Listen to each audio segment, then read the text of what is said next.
Chicken is Abada, you go Puno Jimia, Mother Jimia, yes, it's a Jimia, Palamita Jimia Pondo,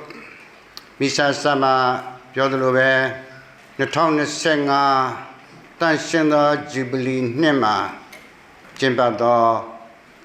Jubilee Puerto Chide, two Chavare. So the town is set though, my Jimbalushin, the better mute tremor. The town is selling my Jimbalushin, the better mute tremor. So the town is Sengama, Jimbado, Jubilee. So Meniga, Roma, Vaticama, Jubilee of the Catechis, Teach Jimbajare. Not a big Larunga. Vaticano Jerusalem, Roma, Ma, Jubilee of the youth, young people. So Lungeri the San Liva, so Roma Yogo Chidela Yare. The San Sura Dineha, Jubilee Nebjede. The young Jury Losamu Alon, Jury Puertori Alonha, Jubilee, a king gentleman. General Jimba Chimpede. The young Lodine, General Jimba do, Samada in the Baye, the Jubilee Ha, Samitama, Dibe Shido, Jubilee Chibare, Piwado, Jubilee Chibare. So the cinema, Dine, no, Setiman Seco, Nishini Dang, Dino de Kulonga, Jimba Nido, the Javin. Demand about the Jamin Jimia Pide, Mikae, Gabriele, Rafael, Buenile Pide. Sreka Jaro, Dini Pavakere, Janjati Alunha, Di Chedi Leve, Yinumido Pobia Guavare. So the Jubilee Poema, Jubilee Taushu Senzame, Ayad Chego, Jojamare. Daro, Jodoye, Shindanida, the Koromuchin, the Chide. Sura Gorin, Jubilee go Jambare,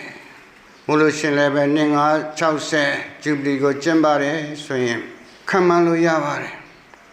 Serte, Nesewun, Chinlama. So Mulushia, then say, Pachale Lama, Sanovistigo, Winke Javare. So the age. Sangaya Nubjore Chinkama, maybe Wago, Seka, Sudan Kajavare. Pimjado Sanda, Say the Kune, Koroshia Koromu Shingocha, Pirena, Sanovice going Kajavare. You are so area the same system ya Pina Kajavare. So Novice go in Esra, Madwele. Sister people, Taro usually he has gone a Piolushi. So, minor seminary Yami, the young winners Rabba Lubule, only people. So, brother Pitin young winners Rabba Lubule, brother people. So, the to the Alup and the Sinzame Chetchaga, how there? Sister people, how there? Brother people, how there? Point people, how there? Boya Yechiraga, suit down the brother, suit down the ponji, suit down the sister, people. So suit down Chima, pure Muida, suit down China at the Shingo, sister Jimia,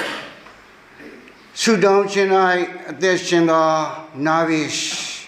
Pastorlands, Seminarians, Chiboha. But my Uzo Yichido Yapchida. So Yami in young winner, sister Pit and young winner, suit down chingo, thing you will today. So Yode Chinkama, Jodo Durego, Nachi Gamia, Tawangamyariga,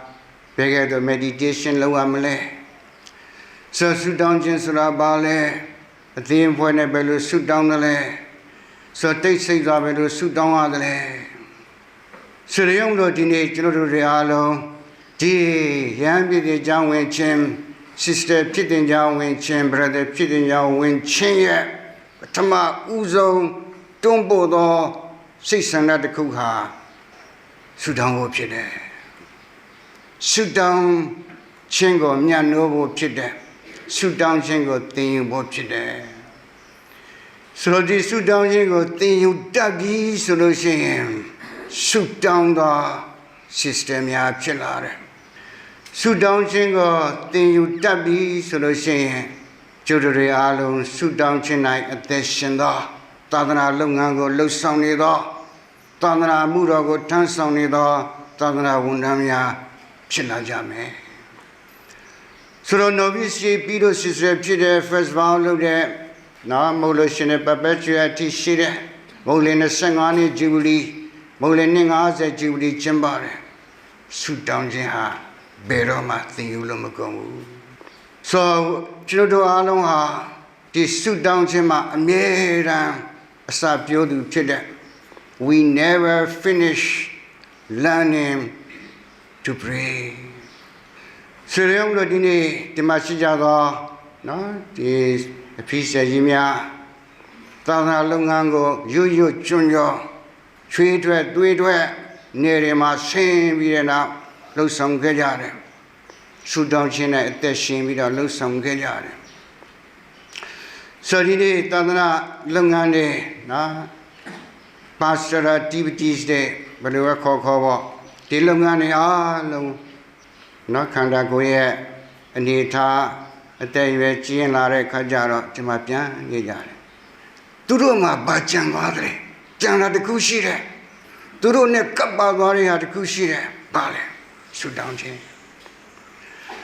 ဆိုနော်ဗီစီမှာတင်ယူခဲ့တဲ့ဆုတောင်းခြင်းရှိစေဘဝတစ်လျှောက်လုံးမှာအသက်ရှင်လာတဲ့ဆုတောင်းခြင်းဒီဟာတွေဟာဒီနေ့သာသနာလုပ်ငန်းမှာကျွန်တော်တို့ဆက်ပြီးတဲ့နောက် contribute လုပ်နေတော့အရာဖြစ်တယ်ဆိုဆုတောင်းခြင်း၌အသက်ရှင်သော sister ကြီးများဆုတောင်းခြင်း၌အသက်ရှင်ပြီးတဲ့နောက်သာသနာလုပ်ငန်းကိုလှုပ်ဆောင်ခဲ့သော sister ကြီးများဆိုဒီနေ့ဒီမှာပြန်ရောက်လာတယ်ဘာတွေလုပ်နေသလဲမေးကြည့် sister ကြီးတွေကိုမေးကြည့်အဖေတွေကိုမေးကြည့်ပြီးတော့တရေဘာလုပ်လဲတရေဆုတောင်းတာပဲရှိတာပေါ့ဒီခန်းတွေကိုဖျားခန်းတွေကိုလာတဲ့အိတ်ခန်းတွေကိုပြန်တဲ့စပတိလေးကပြီးတဲ့နောက်ဆုတောင်းတဲ့ဒါပဲထွက်သက်ဝင်သက်တွေအားလုံးဟာဆုတောင်းခြင်း၌ဖြစ်တည်နေတယ်စရိယံတို့ဒီနေ့ကျွန်တော်အားလုံးဒီခေါ်တော်မူခြင်းသက်တာမှာဘာဖြစ်လို့စီစေเจ้าကိုဝင်လာလဲဘာဖြစ်လို့ brother เจ้าတင်เจ้าကိုဖြစ်တင်เจ้าကိုဝင်လာလဲ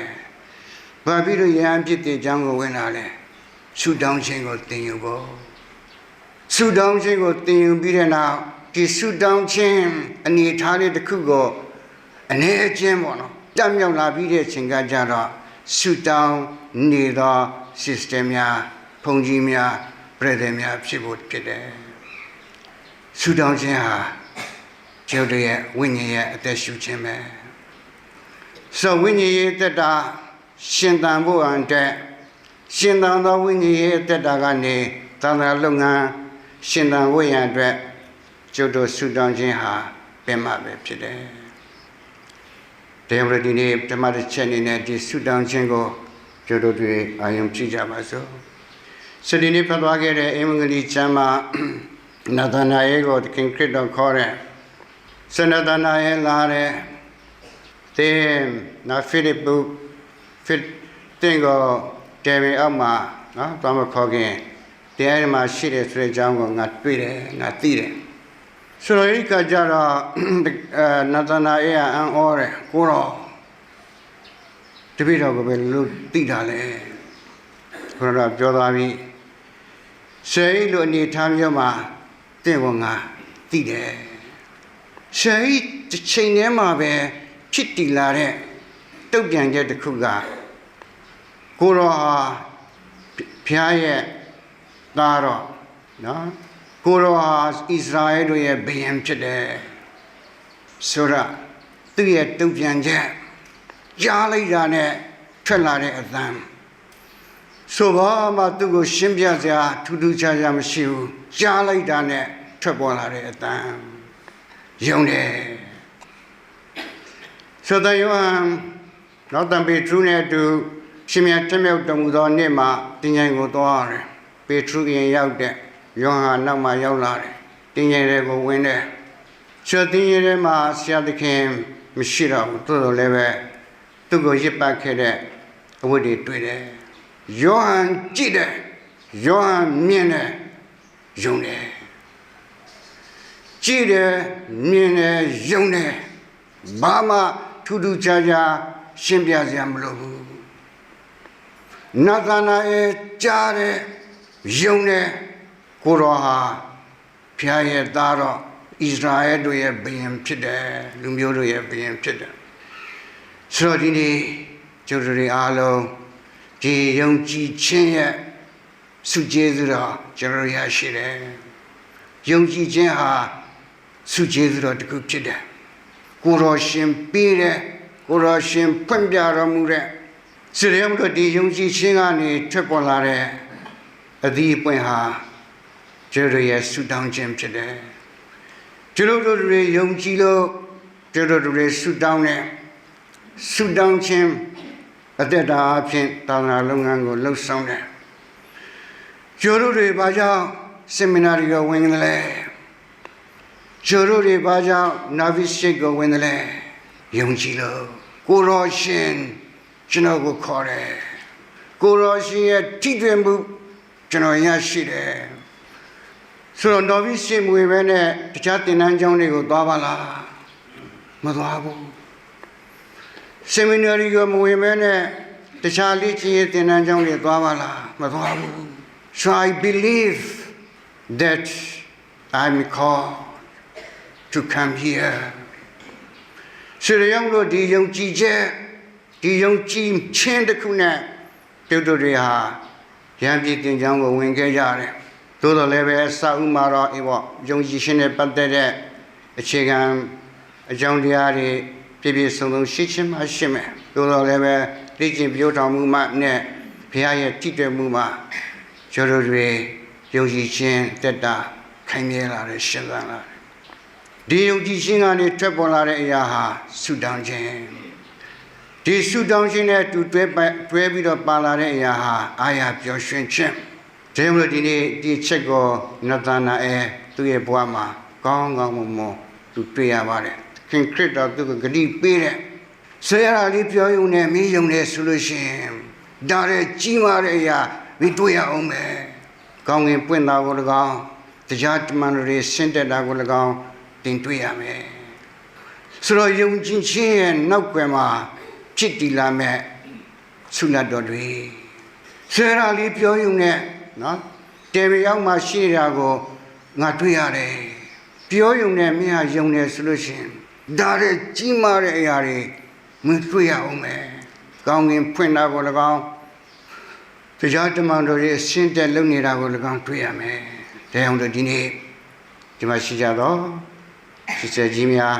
နော်ဒီမှာရှိကြတော့ဘောရာကျောင်းသူကျောင်းသားများဆွတ်ထားပြီးဘာသာဝင်သားသမီးများကျုပ်တို့ရဲ့ဘဝမှာအရေးကြီးတာဟာယုံကြည်ခြင်းရဲ့အခြေခံမှာထွက်ပေါ်လာတဲ့ပြည်မှုလှုပ်ရှားမှုကျုပ်တို့ရဲ့ဆုတောင်းခြင်းတက်တာကိုအခြေခံပြီးတဲ့နောက်ထွက်ပေါ်လာသောသာသနာလုပ်ငန်းနောက်ဆုံးမှာကျွန်ုပ်တို့နဲ့ကပ်ပြီးတော့ကြံရင်ခဲ့မဲ့အရာဟာကျွန်ုပ်တို့ရဲ့ယုံကြည်ခြင်းနဲ့ကျွန်ုပ်တို့ရဲ့ဆုတောင်းခြင်းခန္ဓာကိုယ်အဖြစ်ဘာမှကျွန်တော်တို့တွေထူးထူးခြားခြားမလုံနိုင်အောင်တော့မှကျွန်ုပ်တို့နဲ့တူတည်ရှိပြီးတဲ့နောက်မြဲမြံနေမဲ့ကျွန်တော်ရဲ့နဲ့ကပ်ပါသွားမဲ့ဖတ်တဲ့ဒီကပ်ပါသွားမဲ့အရာဟာကျွန်တော်တို့ရဲ့ယုံကြည်ခြင်းကျွန်တော်တို့ရဲ့ဆုတောင်းခြင်းဒီဆုတောင်းခြင်းဟာဝိညာဉ်ရဲ့အသက်ရှူခြင်းရှူသွင်းရှူထုတ်ပြုလုပ်ခြင်းအပြင်သာသနာခီးကိုကျွန်တော်တို့ဆက်ကြပါစို့